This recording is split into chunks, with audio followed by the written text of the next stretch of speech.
fucking dare you? I know, right? We're very professional. We put a lot of time into show prep and production values, as you can tell by the background, which is my office. All right, now we're live. Now we're up. Oh, all right, good. So welcome to Hashtag Coffee this morning. We have a really, really good friend of mine on this morning. Her name's Arathi. I've known her for a long time, but we live in the same town now. So back when sunrises were happening, like I'm assuming they're not even happening anymore because I can't be there to witness it. I'm pretty sure that's not how that works, but okay. To join me a couple times. If a tree falls down in the forest and does it make a sound if no one's there? Fucking whatever. That's stupid. Anyway, moving on. You can walk to the boardwalk and watch it from there. It's true. We totally could. Because I've done that a couple of times because you can't get on the beach. I know, right? So yeah, this life in the era of COVID-19. Mm-hmm. But I've been meaning to have her on for a while anyway. Just she's fucking awesome. But we had a Zoom chat a few days ago, and it was, I think the and again, like I want to branch off, the whole idea behind Hashtag Coffee. We're just sitting here, we shoot the shit about literally anything. But one of the things that I can't let pass is you mentioned something about celebrating your wins every week. Yeah. And I realized right off the bat, like I fucking never do that. And if you ask me like how many pieces of content have I created this week, most times I wouldn't even be able to tell you that, right? Mm-hmm. 3 coffees for sure, and some podcasts maybe, and maybe some fucking CEOs interviewed for cryptocurrency. I don't know. Like I never pay attention to it. So, I for the first time ever yesterday, I was like, okay, I started these 100-day challenges. We started a group around it. People are starting their own, which is super fun. What's it going to look like if I sort of just clip out, like, what are some of the coolest things that happened this week, and literally just listing out, even if it's just for sort of my own validation is kind of the wrong word, but just to honestly celebrate the wins, right? To track that kind of thing. It's not necessarily about, it is about validating yourself in the fact that I encourage everybody who is listening to do this, just write it down every week, even if it's like that one email that you're supposed to get out for a month and you finally got it out, like the small wins, big wins, because all of us most of us say that we're half glass full people, right? That we view the world as half glass full, but the way we view ourselves, we're always looking as half glass empty because we always think we haven't done enough. We need to do more. We need to do more. We need to do more. And we never track how much we've done. And because of that, we always feel unfulfilled, right? So, Right. And so we need to start tracking our wins. I encourage everybody to one day just sit down and look at all the things that you've done in your life now, and then start a practice of every week or every month or every couple of weeks of writing down your wins, because I always say we're on this hamster wheel. We go from goal to goal, whether it's going to college or getting married, get a car, get a house, whatever.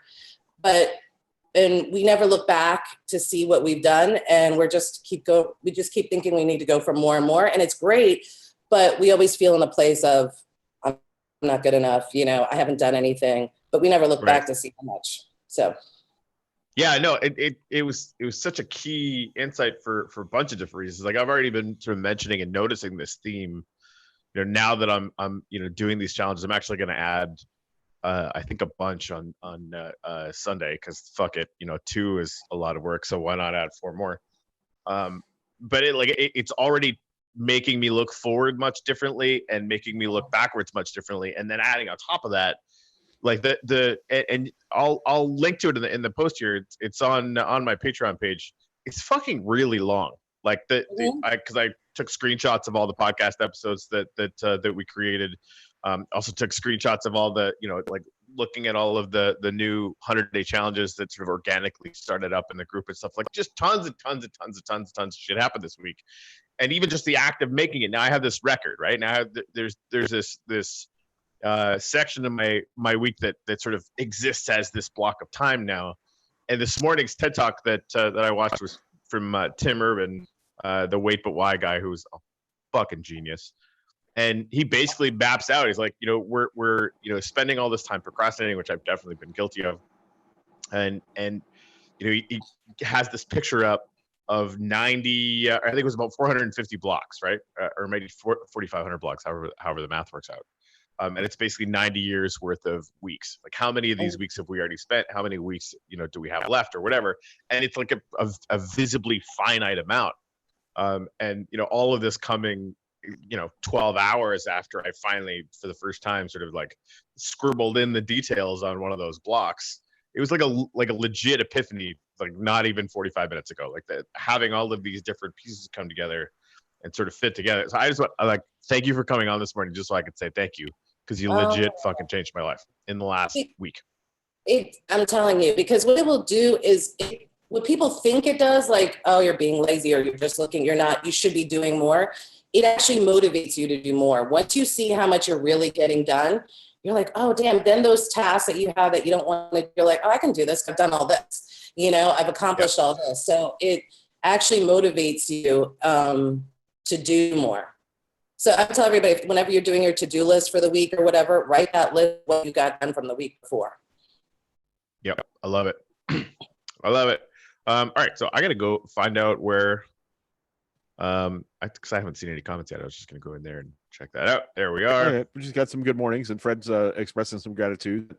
He didn't think he was going to, our friend Fred Eater, he didn't think he was going to qualify for unemployment, but he got a check. So he's feeling nice. That's awesome. Grateful for that this morning. Good. That's cool.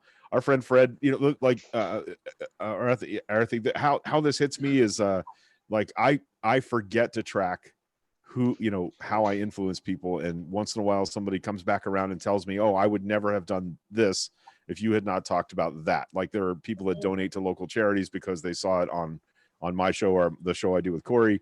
And like, I don't know, I find myself, I'm super pleased in those moments. And, and I have some depression issues and I have some health challenges. And once in a while I need those reminders that I'm actually having an influence on people.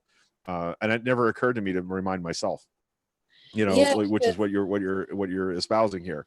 So yeah, because whenever we're and just for because I think we didn't I think we weren't live when we were talking about what I do. So just when I'm telling people, I do executive coaching, spiritual coaching. Sometimes I've studied a lot of this, so it's also backed by a lot of science. But the one thing is that we don't want to rely. It's great. Like, I love it when I have clients and they're like, oh, you helped me with this, or you helped me. And it feels good, right? I'm glad I'm living my purpose and stuff like that. But in general, you're right. Like, we're thinking about, we're in our heads all the time, right? And we want to rely on ourselves to give us that. It's great. And just feel like it's extra when other people give us validation and appreciation. But if we only rely on other people for that, then we're always relying on somebody else for our own happiness, right? So that's what this one of the practices is. By doing this, you're giving it to yourself. And it's not an egotistical, narcissistic way. It's I just need to give this to myself. And when you feel better, when you're appreciating yourself more with this stuff, you'll notice you'll even see it in other people, and you can help them by pointing it out, because most people don't even see it. How many times have you felt like when a friend's telling you something and you're like, you don't even realize it, and they're telling you something like, oh, you do this, or they're giving you a lot of encouragement, and they tell you things about yourself that you don't see. So once you do it more for yourself, you'll do it more for others too. Nice. Yeah, that's a pretty good feeling, and that's really striking. That, and that's the thing Corey and I struggle with in doing the show, right? That we will spend weeks thinking about, well, we need to ask every day, for people to chip in a little bit, but then we feel bad about that, like we don't want to need things. But yeah, making sure that you're accounting for the positive things that you're doing seems like a good way to get over that fear of asking. Which is another big central thing we talk about a lot, right? So you have a fear of asking? Like, what do you mean there, fear of asking? There's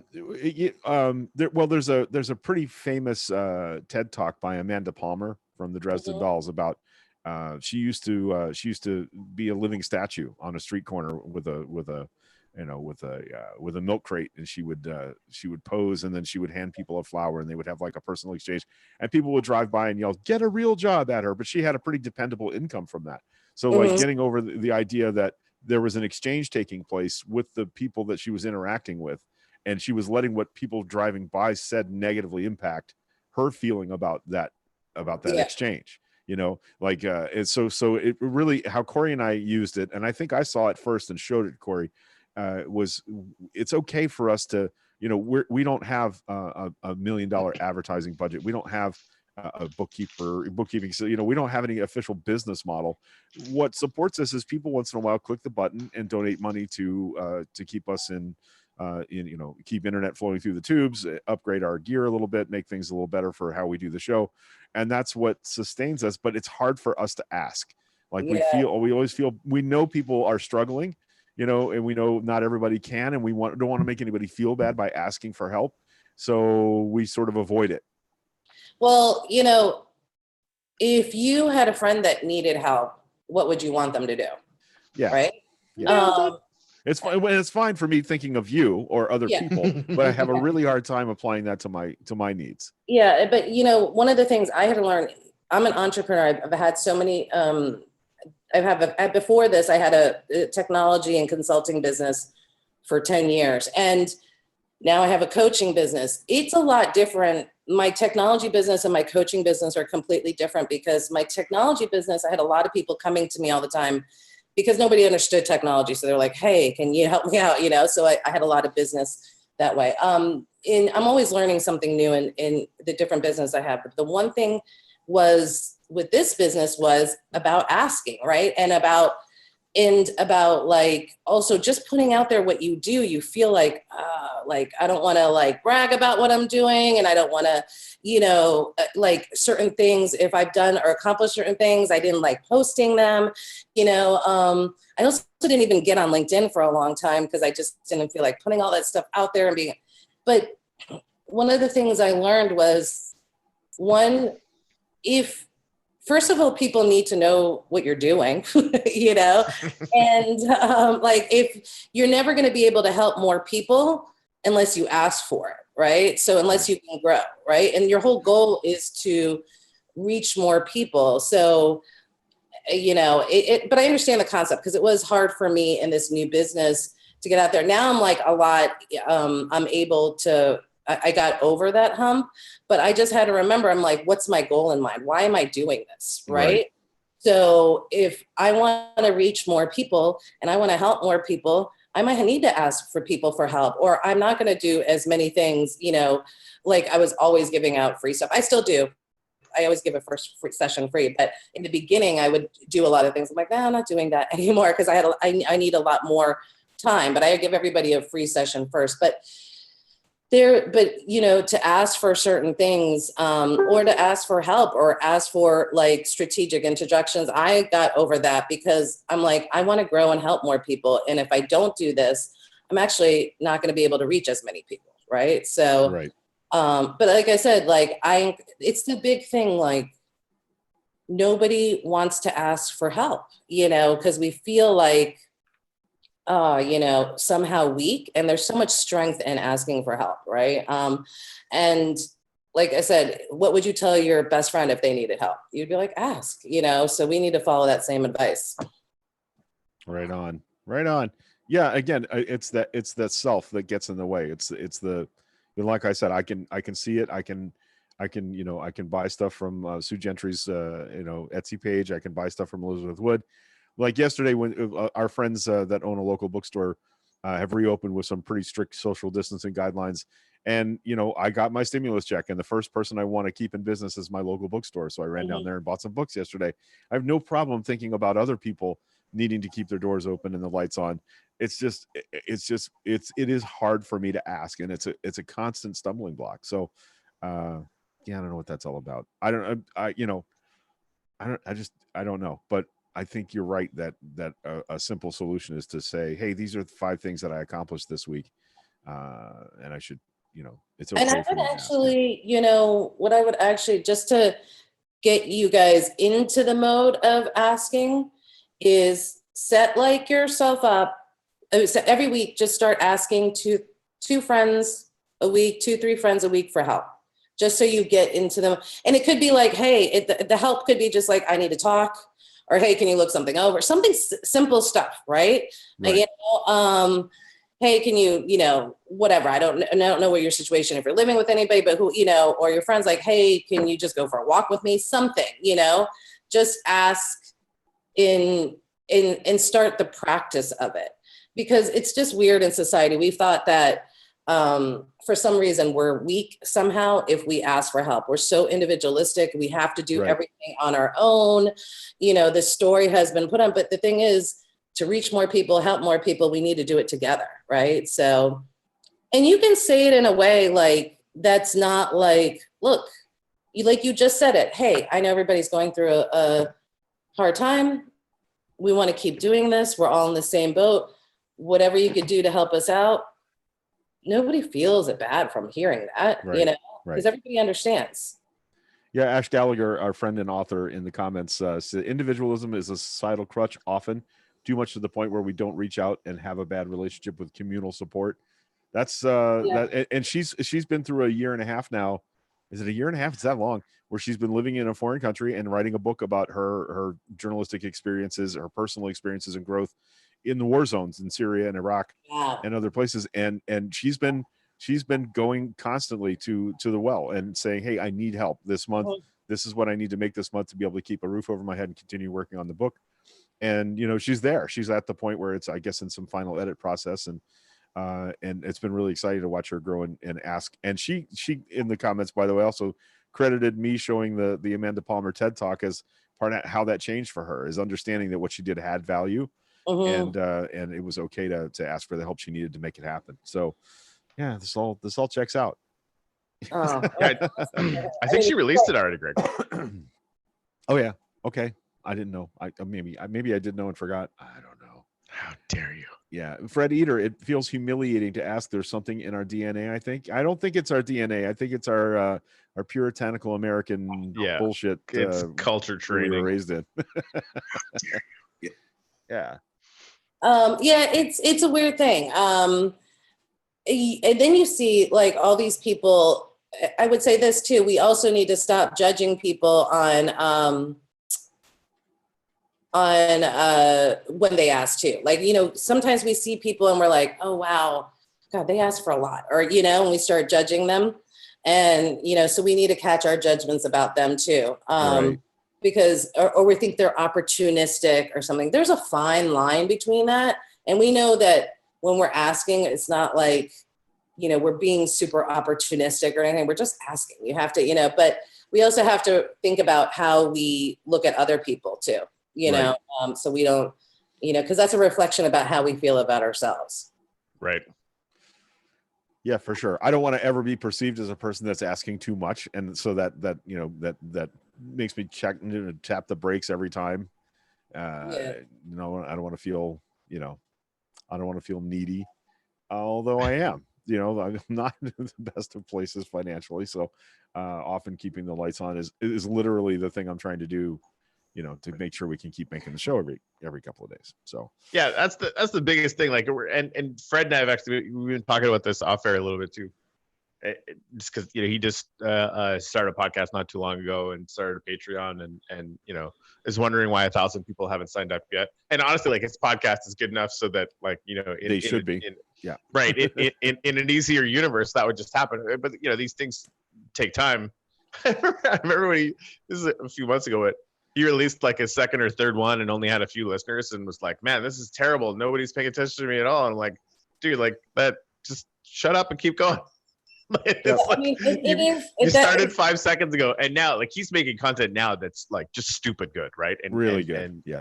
And we're super proud of him. And again, like, we've been talking about, you know, like, I'm trying to figure out how to you know, create some monetization. You know, again, you know, we got the SoLocal.live/donate for this, and we've got supporters for the show that literally allow us to keep doing it without it costing us money, which is amazing.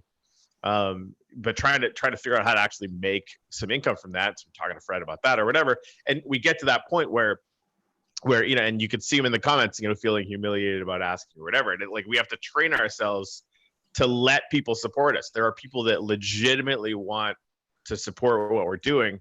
And all we have to do is get the fuck out of our own way and say, hey, listen, like if you want to support us, you can do it here, here, here, and here. Mm-hmm. Right. Sue Gentry makes a good point in the comments talking to Fred about that. Reframe, when you ask them, you're giving them the opportunity to feel happy to help. That's how I feel when I help someone else. Right. So if I'm not asking, I'm denying other people, that good feeling I get. Dude, that's really great to, a way of looking at it. You got to get to, the one thing is, first start practicing it and know how you feel. But yes, there are, like somebody wrote, they think that we feel humiliated. We just have to, one of the things is practicing giving ourselves, going back to like giving ourselves, writing down or celebrating our successes and giving ourselves a lot of self-compassion.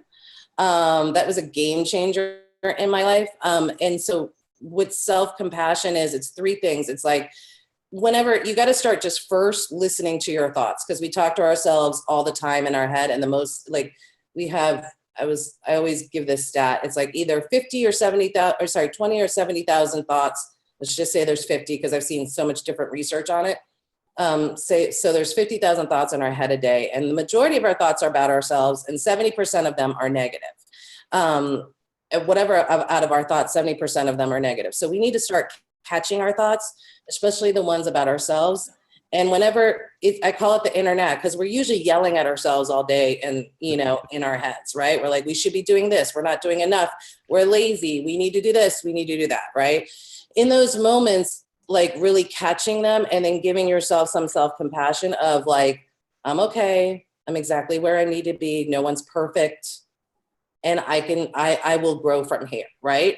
And what it does, it keeps you from the narcissistic place of being in denial that you might have a problem or whatever, or you're not, looking at what you need to do.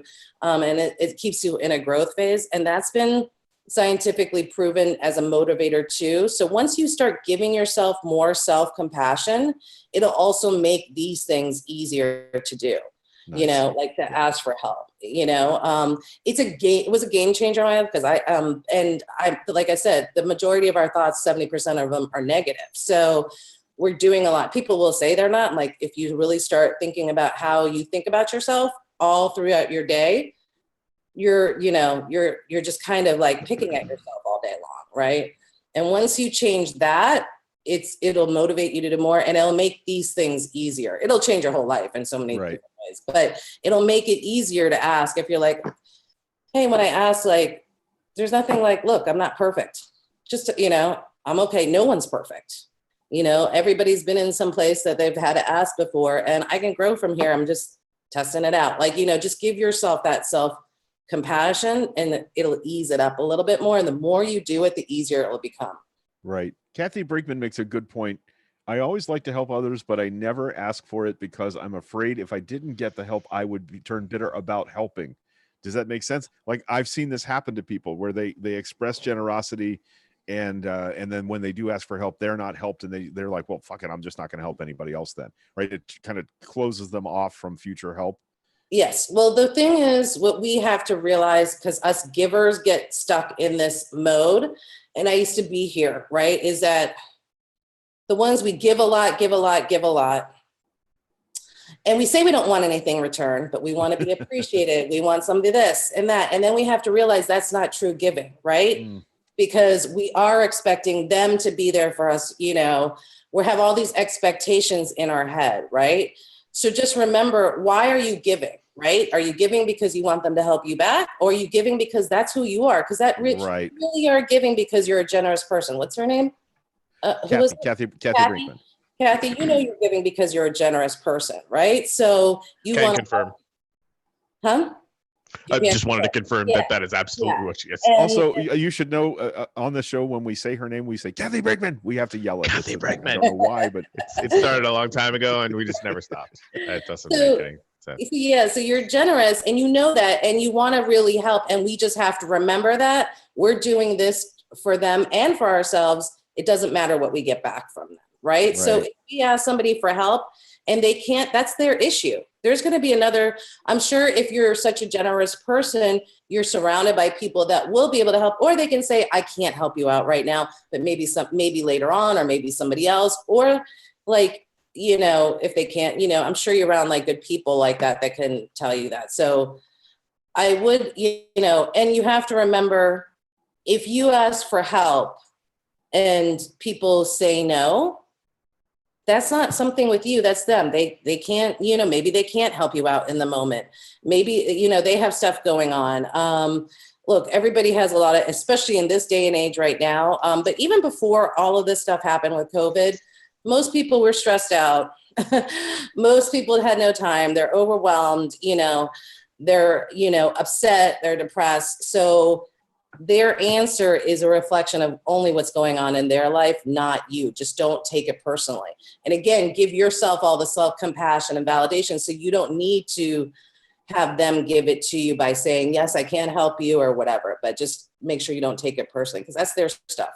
Right. My dad had some sort of capitalistic views of this that actually I don't think he would have ever accepted that they were spiritual in nature. But one of the things he used to say is, if you loan somebody $20 and you never see them again, it was probably money well spent, right? And never loan somebody money that you can't afford to give them, because that sets you up for resenting the person. Yeah, right? like, and he would never have copped to the idea that that was a spiritual value, but it's essentially what you're saying. If I'm giving because I can give and I want to give, then the other person isn't responsible for how I end up feeling about that, right? Yeah. So yeah, and you know, with money, I have like a long time ago, if I give, I just like, I don't even expect it back. Like if I give people money, I'm like, you know what, I'll get it back in the universe tenfold somehow, you know, like, because I know how that is. I've been in that resentful place, you know, and I'm like, I'm only going to give, you know, what I can give. And if I don't need it, and I'm like, I'm not going to, and then, you know, when I let go, it's kind of cool. When I let go of even needing it, you know, it just kind of comes back. Yeah. And if it ends up living in their head, that's their problem. Like if they feel bad that they never paid you back, that's on them. Yeah. And you'll have this, like, when I'm sure everybody's been in that moment where they've given and then the person disappears, right? It's not because they are like, oh, I'm taking, the majority of time, I would say it's not because they think they're taking advantage of you. The majority of time, it's because they feel awful that they took it from you. They feel embarrassed. They don't have the money, you know, and that's why they don't bring it up, you know, right. Or they'll like talk to you and bring, most of it is because they feel awful internally and they don't even know how to express it, because most people can't express a lot of those emotions. Right. Yeah, I got to tell you, I'm watching the comments, and I love the conversation you guys have around the show. Even though you can't all be, you know, on the air with us, I just, you know, Sue Gentry, Fred, I just started to listen to the Front Porch podcast on my front porch. Can't wait to go back and finish the episode after the show. Now I understand all the excitement around your show, you know, and Fred's talking about resentment is difficult to defeat. We have to work on being completely selfless, right? You're putting out a show that you're not getting any recompense for. Why? Because it's a creative outlet that makes you feel good when you do it. And it makes you feel good when we tell you it's awesome and you should do more of them. And so maybe that's the cycle, and we don't worry so much about where the money's going to come from, right? Well, you know what though, for Fred, like if he's going to keep doing this, he has to worry about it. Yeah. Right. Well, so like, that's like true of anybody that's like involved in a creative endeavor. You have to buy tools, you have to buy supplies, you have to buy. Right. Like and like, this is like Fred and I are talking about, you know, trying to do, you know, he's talking about doing a 100-day arc to sort of try and hit a financial goal. Like this is something we have to do. Right. If Fred doesn't do this, he's basically fucked. Right. And his stuff is valuable enough to earn money in my and other people's opinion. It's just a matter of like how to get, because like I'm not good at this either, right? But like dumber people than us have figured it out. So like how do you get from point A to point B, right? Like how are people monetizing things that have inherent value, which his work very clearly does, and get to the point where you know it could even bring in enough to sustain even a tiny bit. I'm going to be real with you guys. If you are putting out content out there that you need to make money from, why don't you guys look at yourselves as a business? I mean, I do. Yeah. Okay. You first have to view yourselves as Greg shows up. You know, so then there are a lot of things like, you know, this whole digital marketing thing, you know, it might be like where you send emails out and reminding people, and you know, having a product, like what is the exact product that you have? You know, I can get into business stuff, like that's my thing, because I was a management consultant, but I had to learn the whole digital marketing thing for this new business, because I will be having like online classes that I'm putting out there and stuff. And it's a new thing because I didn't do it with my last business. But it might be, there's a lot of free stuff out there. Look into the whole digital marketing, like how many times, because you are good at posting. I am not. Like, I need to get somebody to help me to post. I have a lot of content. I have tons of content because I've given so many talks and stuff, and I can break it down and everything. But I'm looking to hire somebody to help me with like breaking it down and posting. But you will just go and post. Yeah. And then learning like what's the call to action on each piece. That's where, yeah. You know, and just take a quick class on that. And I have some stuff that you can look at, you know, on the whole marketing funnel type stuff like that. And there's nothing wrong with it, because it sounds, I used to feel like, you know, like I don't want to be out there selling. But look, if you are a business and trying to make money, how are they going to know? If I need a technical pause here. Give me just a second, guys. Mm-hmm. Oh, he has to reset his audio. Can you still hear me, Arathi? Yeah, I can hear you. Yeah. But how are people going to even know what it is that they need to, what the product is and what they're paying for, right? So you have to be saying it over and over again, because you have to remember people's attention span is so, I actually just read something yesterday, some research that your attention span in 2000 was 12 seconds. And we have now gone in 2018, when they did the data, it was 8 seconds. So we've even gone down further, and we have less attention than a goldfish. A goldfish has 9 seconds attention span. So, and that was the stat that they said. And I was like, oh my gosh. And it was major research. So it wasn't just like coming from somewhere. And so that's why it feels weird for us to keep posting and talking about it, but people don't remember. They scroll through like 100 things in a couple minutes. And that's why you keep seeing the same thing, because they say like you have to have like maybe 12 touches or see something like 12 times where people might like click on something and click on the button and stuff. So it feels kind of icky doing it, but you got to get over that piece and remember, I'm doing this because I want to help more people. You know, like, why are you you have to remember why you're doing it. Because it felt the same way for me when I wasn't even really on social media, I was on it, but I would post 4 times a year. But then when I had this business and I post more, I still don't post enough. I'll post a couple times, but I'm getting there. It's all trial and error. I keep moving forward. But but I felt weird talking about my business and saying, hey, do you want this free thing? Whatever, but what, it helps people, so. Well, what do you think about like the difference between if I were producing, say, finely crafted polymer clay jewelry? That's what our friend Sue Gentry is selling, right?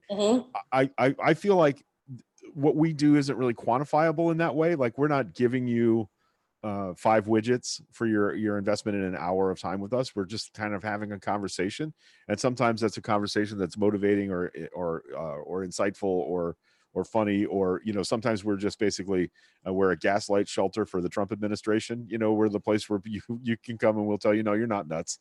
This is definitely bad. But you're providing entertainment and education. But sorry, go on. I cut you off. Oh, edutainment. That's my favorite. Edutainment.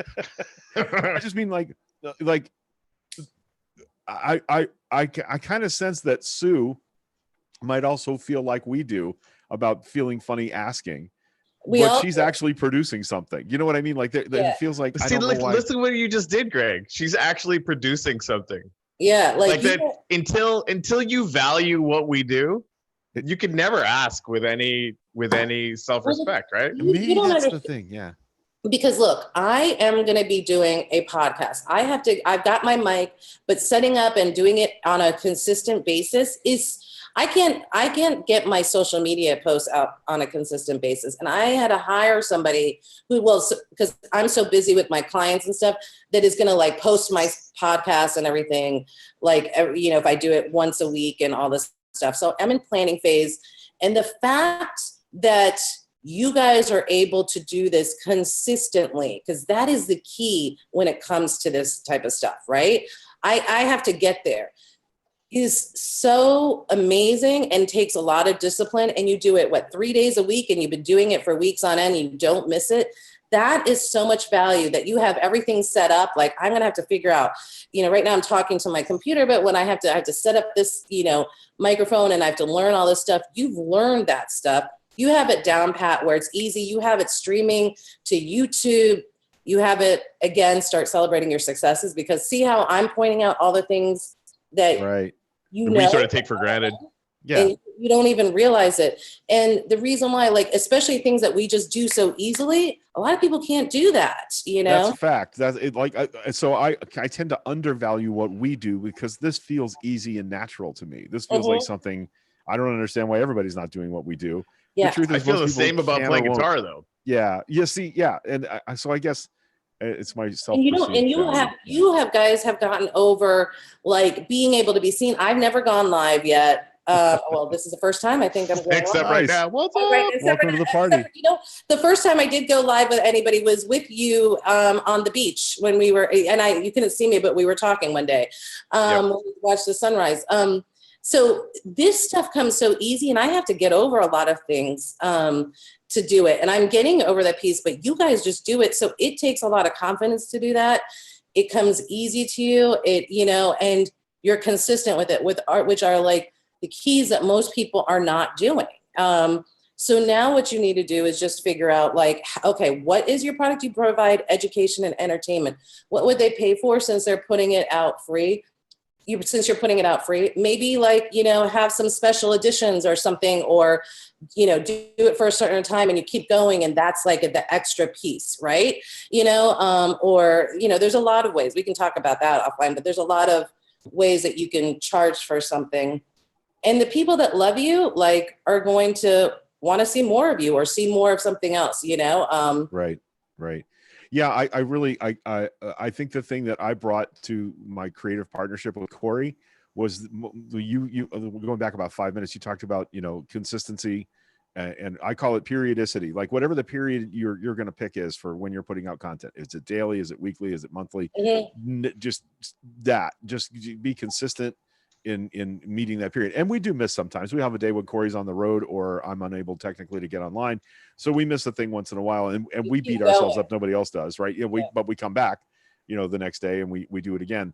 And so when I was producing my podcast, I did a daily podcast, which is an incredibly difficult schedule. And I was writing 1,000 words a day, 5 days a week, and I burned out in about 8 months. I got to the point where I just couldn't sustain it by myself anymore. And that's when Corey and I sort of started talking about, like, he was doing a thing which was really good, but it was wildly inconsistent schedule wise. And so I was doing it every day, worked ourselves towards the propeller hub from opposite ends of the blades, I started dropping the F-bomb more. Corey started being more consistent in timing, we worked to a middle point that was really good for both of us. But we've had periods where we didn't do anything together. We had, I guess, a year where I had a campaign job where I wasn't allowed to talk on social media. So we've had some breaks, but it's always like, I've worked in broadcasting for many years. I've never, ever had a creative partner like Corey. Like, it's never a strain or a struggle for me to come on and find something cool to talk about with my friend Corey.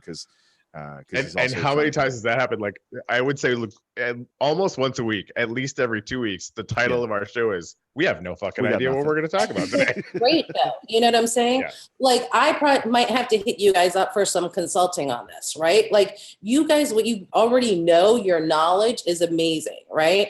So you have to, like Corey said, you guys got to value what you know. I mean, right. You just gave me so many things that I'm trying to do. When you said you write 1,000 words every day.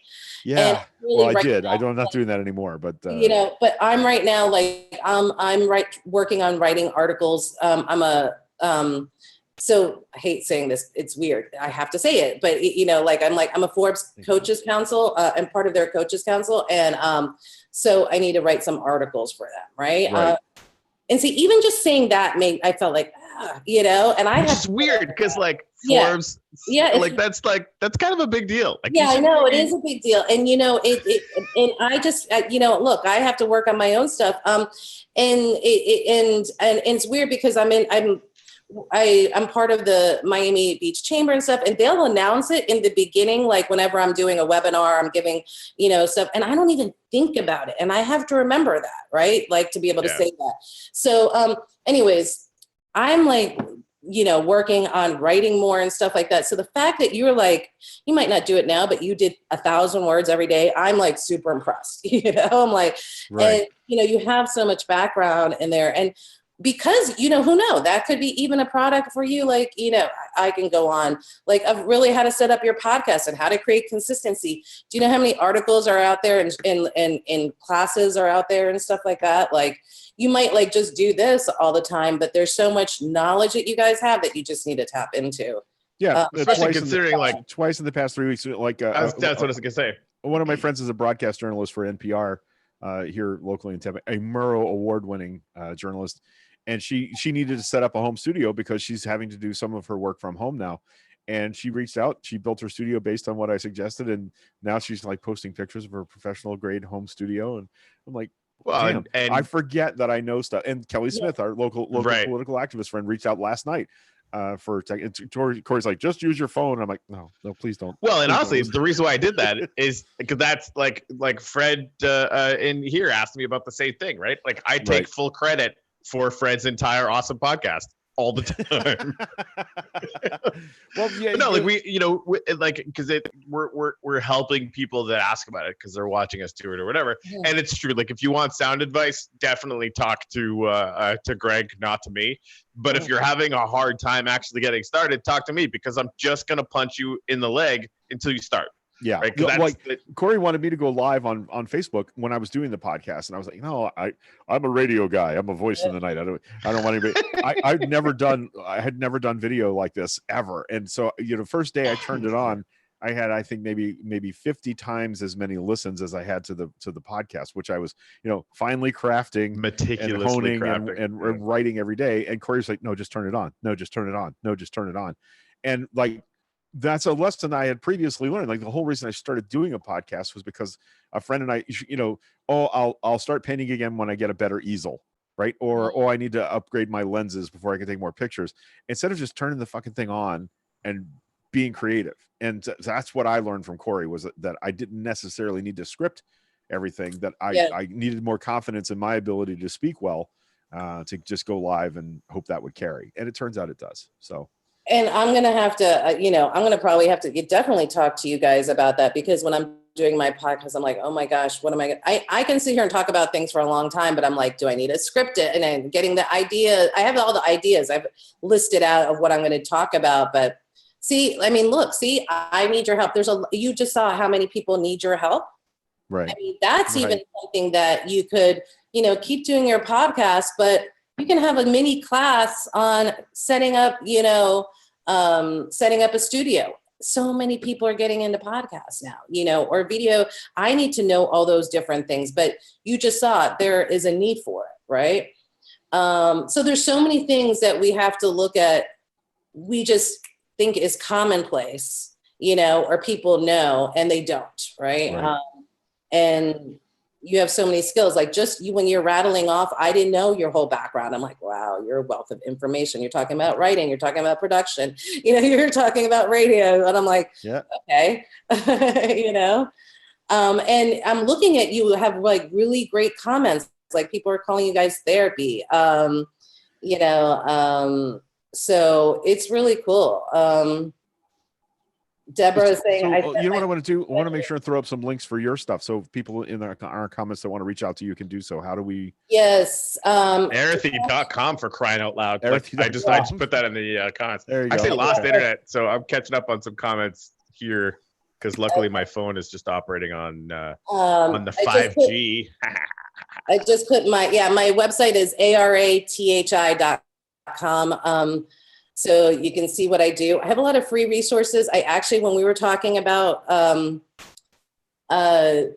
celebrating your successes, Right. I do have this. I have a lot of free resources that you can download, and there's one sheet called "See Your Power." It says 25. I don't know if it's 20 questions for to improve your confidence, but it's 20 questions basically to ask yourself what to help you see what your accomplishments are. And because we were talking about this, I want you guys to just, when you're writing down your accomplishments, talk about, it has different questions because you want to remember it's not just the goals and tasks that you got done. It's what struggles have you overcome? When have you been generous and nurturing? When have you used your intuition? When have you used, your intellect? When have you been reliable? When have you been efficient? Different questions to ask yourself, because those are your accomplishments. When have you been a good friend? At the end of those are really major accomplishments. Keeping your relationships going, just being there for people. We have to widen the view of what we consider an accomplishment. Right. And you guys can so I just want to let people know that that's there. And then you guys can find me on Facebook or Instagram. It's at ARATHIRAMAPPA. That's on Instagram and Facebook. Hey, Fred Eater makes a cool point here. I'm much more comfortable if I write it first, but I spend hours and hours for days on end to make it sound like I'm just saying it off the top of my head. That's the thing. He's doing work. I feel lazy talking to Fred now. Yeah, that was always the key. Writing a script is fine, but making it sound like you're not reading from a script. That's the key. Yeah. Because see, it's interesting because I do a lot of speaking, and I will because I have to have my talks memorized. So I will just write, and then of course then memorize it. But I wasn't even thinking of really doing a script. I'm going to practice. I mean, I was thinking of just maybe having bullet points of things that for each one, and just, I don't know, because I'm not going to necessarily do interviews at first. It's just going to be me talking. But this is the whole process behind it, Oh, thank you, Michelle. She said, I liked your page. Thanks. Yeah, she's pretty awesome. And I do, I try, I'll tell you guys right now, I said on my site, I do it weekly, but I don't, but I do. There's a bunch of mindset challenges. That's my big thing about how to change our perspective on things. So I do work mindset challenges, life mindset challenges, and spiritual mindset challenges. You don't have to look at the spiritual ones if you're not. I don't care if you are or not. And then I have these things called Think About It. So they're just putting you in situations, because I don't want to be about fluff, be positive and be this and be that. I want to help people actually put yourself in a situation where you reframe something and into that perspective. Because most of us think we're super positive, but when we're in that situation or certain situations,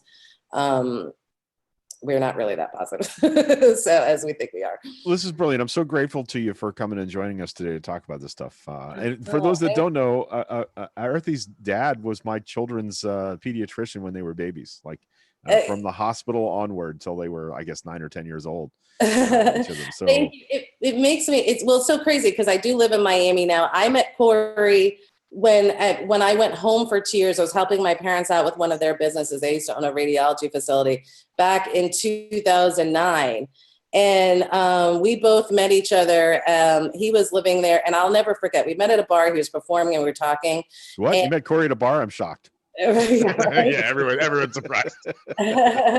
So you're still there, and so okay, because we probably know so many people in common. Oh yeah. And we come from a small town, so when I didn't know that you were in Newport Richie, so when you said that, everybody knows my parents. They were a pediatrician. They've been there for since 1980. We moved there, right.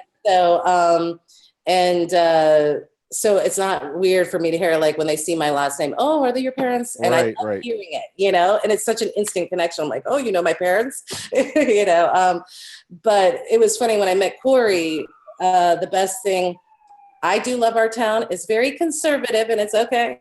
But when Corey and I met and we started talking, we're like, oh my gosh, are we the only two liberals in this town? And then we connected. You know? I hadn't met Greg yet, but yes. Yeah. When I met Corey, I actually did a local access show, TV show for a bit.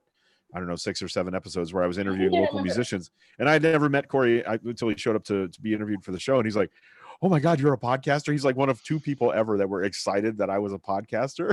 so we hit it up right away. You and Sarah Decker are the only 2 people that ever said, you do a podcast? Like it was a cool thing. So Yep. not the eye rolling, oh, you're a podcaster kind of thing. It was nice to have somebody positively validate what I was You were doing on. that how long ago? Now? I started So Local Pasco in 2015. Okay, And you know, and it's modified and grown and changed and stopped for a bit and started back up. But the initial intent was to talk about just what was happening in our town today and covering West Pasco County specifically. I had some really good advice from a media partner who's been very successful. He said, you either need to try for a large national audience or be hyper local. Yeah. So I went with hyper local because I didn't have the resources to cover stories in the rest of Florida or the rest of the southeastern United States. I really only had the resources to focus on like from 41 west to the Gulf.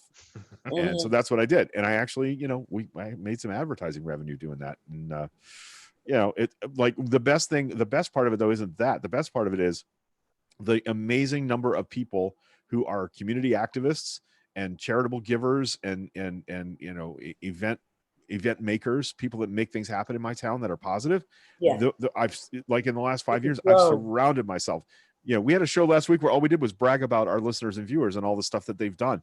Like really people in the comments right now who don't live here have donated to local charities because we talk about them. You know, I need to get on there because I am a Pasco girl. I'm Newport Richie. Like, you know, so I was born in Miami, so I'm always, you know, representing. Yeah, I'm from Hollywood originally, so I get you. And so, oh, really? And so, but I grew up in Pasco County, and I have to get on your show. I mean, watch your show, not get on. Watch it because I'm always curious. I love how much it's changed.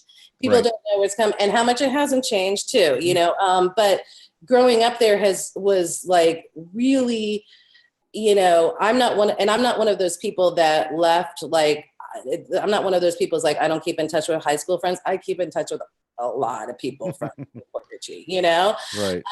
And to this day. And so it's very interesting because it's helped me really understand what's going on in the world in a weird way, you know, in our country, you know.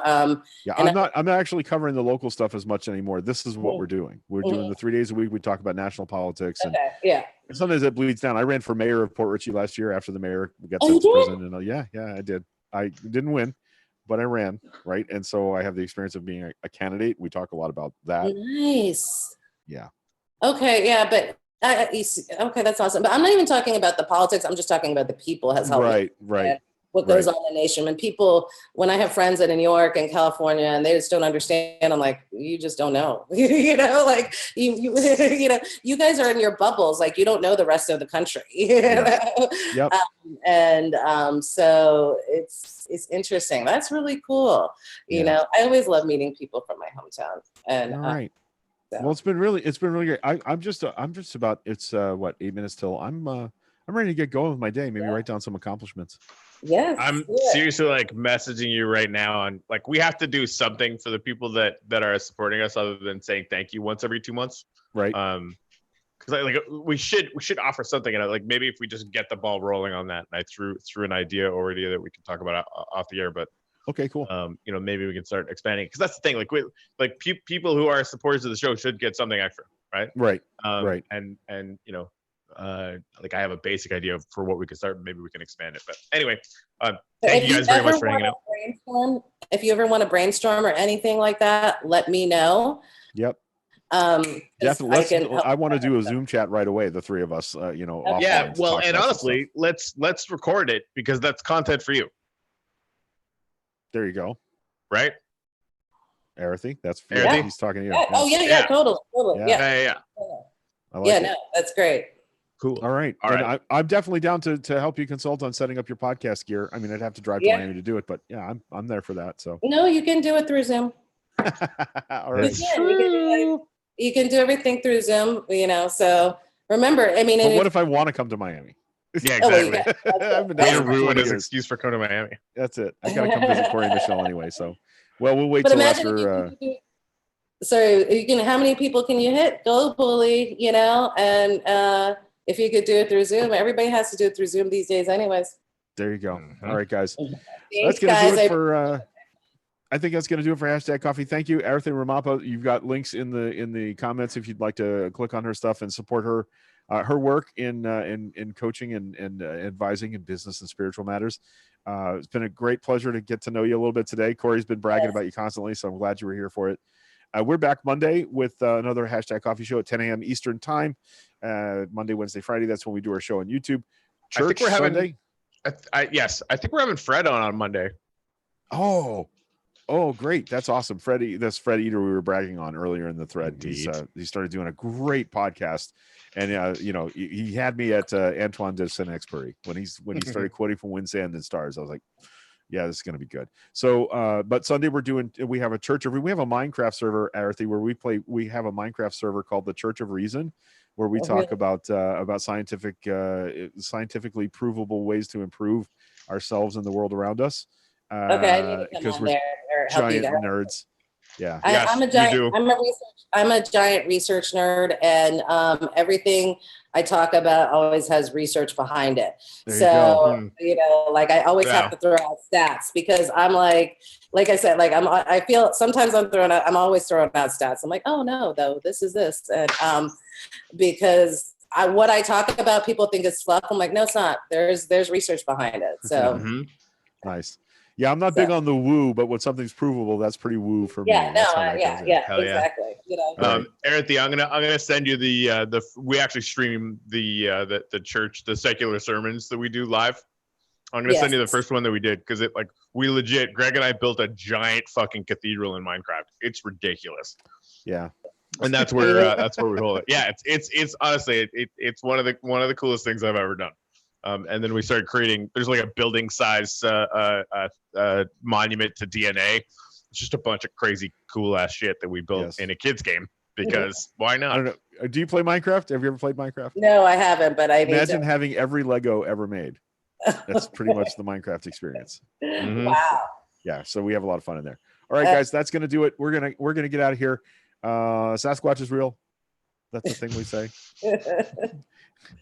So much for data and science. Yeah, exactly. All hell, Baby Yoda. Did you see? I don't know, Corey. Did you see the thing I posted yesterday? Washington State. Somebody. No, it was in BC actually. The Forest Service has a region where they've been posting up. If you see a Sasquatch, this is what you should do. Posters, because apparently that's been a thing. They want attention. Yeah, I get it.